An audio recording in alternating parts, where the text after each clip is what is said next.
Hey, good Sunday morning, everyone. Glenn Calloway from the basement. If my eyes look baggy this morning, I was up chatting on Alex's Beer and Vinyl channel till 2 in the morning. Unbelievable. Guy's an animal. He was on for over 5 hours last night. I love Alex. What a great guy, man. I'm telling you. If you don't watch Beer and Vinyl channel, he's got the best channel in the vinyl community. I absolutely love it. I think he's outstanding. He's going to be a superstar. He is. He already is in my eyes. Love you, buddy. And Monday night live 7 p.m. on my channel.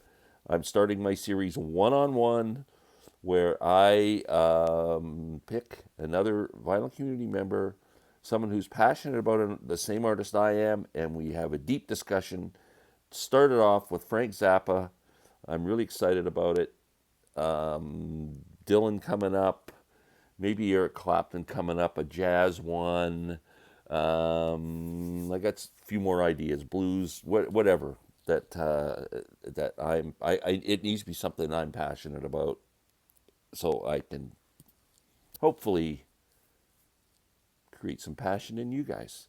So anyway, few things today: thrift store finds, Super Bowl props, and um, my cataloging of my collection. I want to go into that. I finished it, and I want to talk about it a bit. So, okay, thrift finds, Value Village, Belleville, Ontario. They always, for some reason, have a lot. And it gets replenished all the time. The CDs. You go in a couple times a week. It's a different pile. I don't know how they do it, but they do it. And I went in. I haven't been in because I was away, and I went in on Friday, I think it was, and I went, wow, like there was a ton of stuff turned in, like new kind of releases or newish. Like for instance, what I left behind, the new Tears for Fears, the Tipping Point, which is a great record, but I have it already on CD. It's all on CD, but stuff like that, I'm going, wow. So I did pick up a few. I picked up four that I'm pretty excited. Well, three I'm really excited about. One I gotta tell you. So let's start. I think this is the latest Jackson Browne album. I've always been a Jackson Browne fan.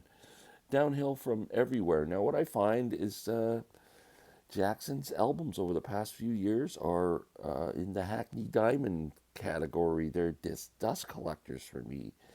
You know, there's always like a couple of excellent tracks, and you think, wow, this album's really good. Jackson's back. And then they just go downhill. Like, he can't make a solid whole album. I think he needs to wait, or he needs someone to filter them and say, Jackson, those tracks aren't good. There's a lot of weak stuff on there, buddy. But he does, and he puts them out. And again, really good album. Like the first four or five tracks, I'm going, this is good. And then it just slowly goes weaker and weaker and weaker. And anyway, pretty, I mean, this brand new CD, $2. Next, big fan of this woman, singer songwriter Aoife O'Donovan. I don't know if you're aware of her. She's like a folky kind of I don't know if you kind of relate her to the hangs out a lot with like the Watkins family and Chris Thile and that whole gang, Punch Brothers, Nickel Creek, Sarah Gerard's, that whole kind of thing. But she is really outstanding. There's Aoife there. I just got to see her live last year. She was amazing, and I have her album called Age of Apathy, and this one was released earlier than that, 2016.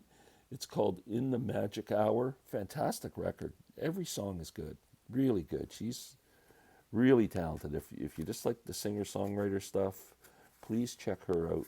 She's absolutely fantastic. Next, my buddy Jason Arsenault, he's into this guy big time, and I've been a fan for since the '70s. And embarrassingly, I don't have any of his stuff in my collection anymore. I have at various times in my life. Leo Kottke, great guitar player. I'm not a big fan of Leo's voice. He doesn't he gets by. Let's just put it that way.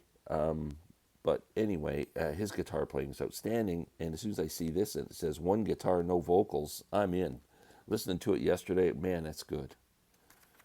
There's Leo there. If you've never heard Leo Kottke play and you like acoustic guitars and you like instrumental music, then I highly suggest you give this a listen. Last and least, can't believe this. So I think this is one of the latest Van Morrison albums called What's It Gonna Take? I didn't know that this was his grumpy COVID album, but it is. And it sucks. It sucks. And I don't have anything against Van Morrison. He can be as grumpy as he wants. Because I'm a big fan of his music. I've been a fan of Van Morrison since Here Comes the Night with them and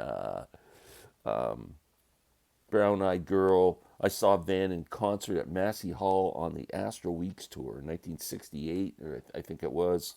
I mean, I'm a fan. I probably have 40 Van Morrison albums in my collection, and I'm listening to this. It's going. Every song's worse than the next. Just whiny, complaining, mad about everything, the American politics and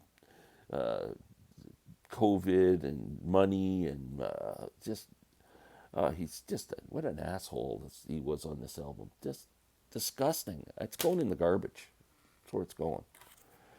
Okay, Super Bowl props, and then I want to talk about my catalog. So here's some Super Bowl props for you to answer for me. Over and under. The number's 12. The times Taylor Swift will be shown during the game, from the kickoff to the end of the game. How many times will Taylor Swift's face and image be shown on TV? I say 12. Do you think it's over 12 or under 12? Next, Glenn's afternoon pre-game snack options. Which one do you think I'm going to choose? I got potato chips and chip dip, number one.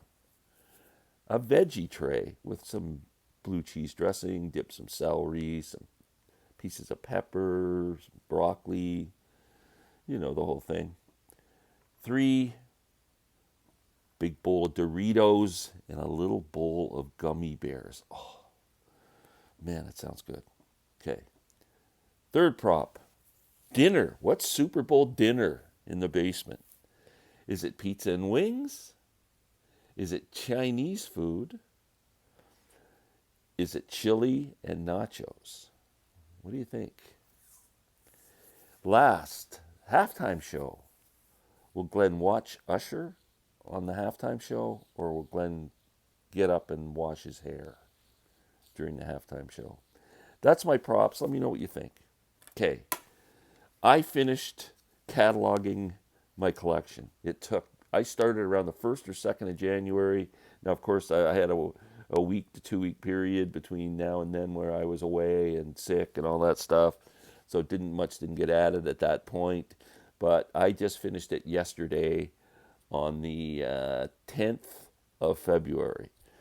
So it took me over a month. And here's some stats, because my buddy John, Music Talk with John, another great channel and a great friend, he did this thing where he talked about his collection.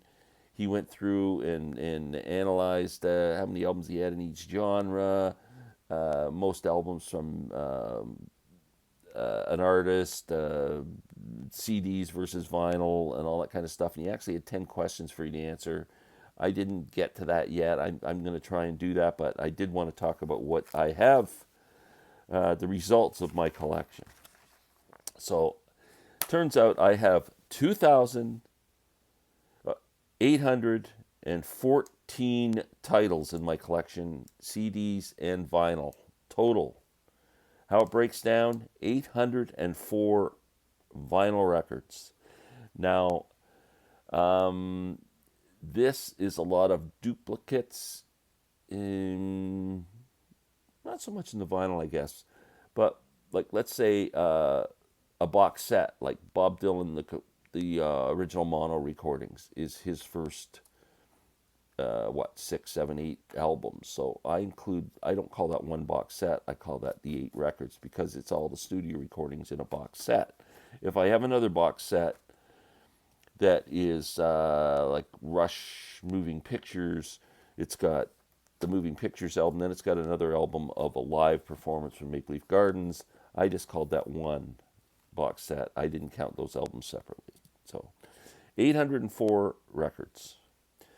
Um, 2010 CDs, just digital discs, SACDs and CDs, 2010.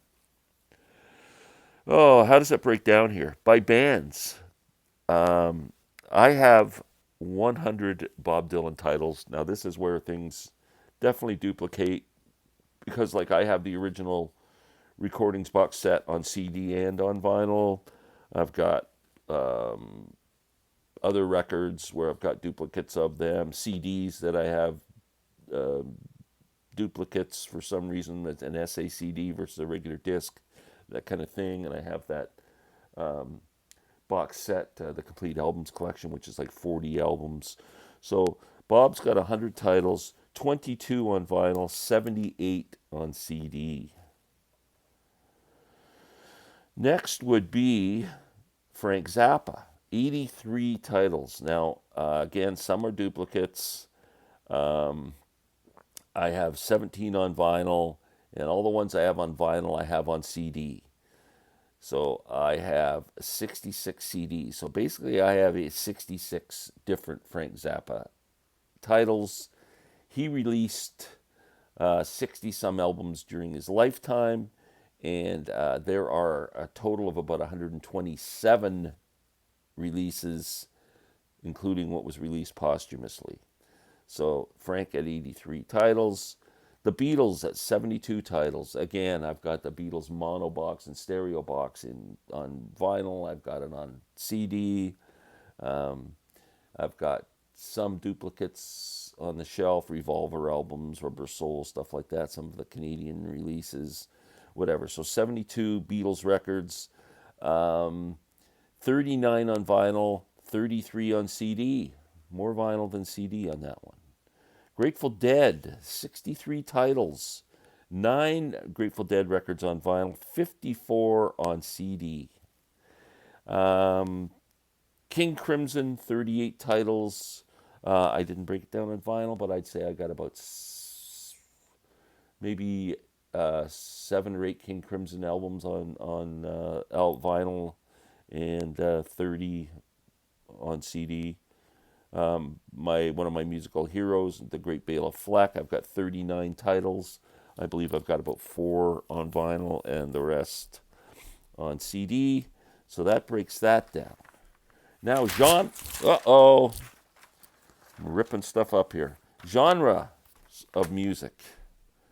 I didn't do them all. I just did a couple here. So, out of 2,800, approximately 2,800 titles. Bluegrass, I have 129 titles, including album and vinyl and CD. I didn't break those down. 129. Country records, so Johnny Cash, Willie Nelson, stuff like that. About 15 titles. I'm not a big country guy, but I love my bluegrass. Jazz titles, 137 jazz titles. 18 of them are Miles Davis titles. World music, that would include Ali Akbar Khan, V.M. Bhatt, Anushka Shankar, Ravi Shankar, Zakir Hussain. I love my Indian music. 24 albums of world music. So when you add all that up, that's about 130, 145, 170, 270, about 310 records minus 20. So that gives me about 2,500 albums that are rock, blues, alternate, prog, that kind of thing, and some folk music. So Yeah, so that's the way I broke it down so far. I may do the John thing and try and figure that out. But anyway, please, I'm really excited about this new series. Monday night, 7 p.m. live on my channel, one on one with Alex from Beer and Vinyl. I'm so excited about it. I hope you guys have a great Super Bowl day. I'm gonna just have the most relaxing day. I've been working for a couple days straight. I'm really tired, and have a good one. See ya.